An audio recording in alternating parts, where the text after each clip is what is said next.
Assalamualaikum warahmatullahi wabarakatuh.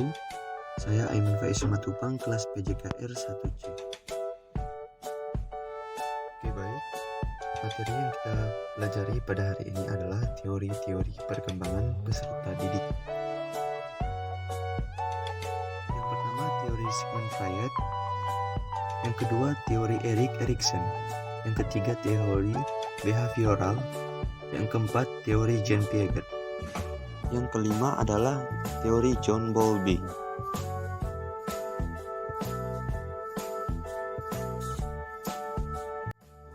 Teori Sigmund Freud. Menurut teori perkembangan psikoseksual yang digagas oleh Sigmund Freud, yakni bahwa pengalaman di masa kecil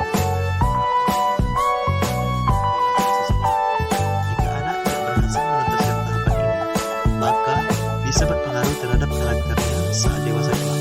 Teori perkembangan anak versi Freud ini menyatakan bahwa pada setiap usia anak memiliki hawa nafsu atau libido. Yang kedua, teori Erik Erikson. Teori psikososial datang dari Erik Erikson dan hingga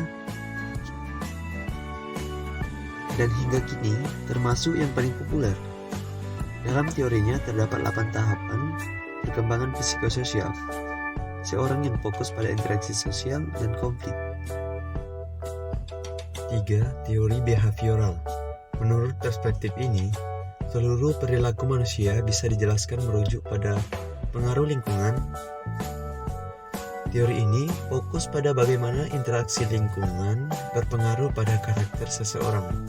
Beda utama dari teori yang lain adalah mengabaikan aspek seperti perasaan atau pikiran. Contoh penggagas teori behavioral adalah John B. Watson, B.F. Skinner, dan Ivan Pavlov. Mereka fokus bahwa pengalaman seseorang sepanjang hidupnya yang berperan membentuk sifat ketika dewasa kelak. 4. Teori Jean Piaget.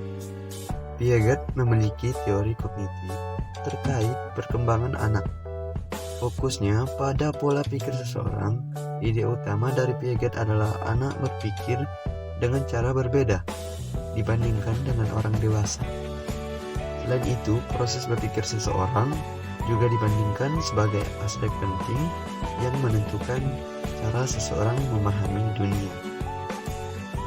Dalam perkembangan kognitif Piaget, tahapannya dibedakan menjadi 1. 0 bulan sampai 2 tahun atau sensorimotor stage.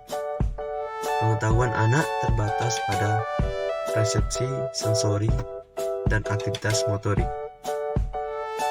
Yang kedua, 2 tahun sampai 6 tahun atau pre-operational stage. Anak belajar menggunakan bahasa namun belum paham logika.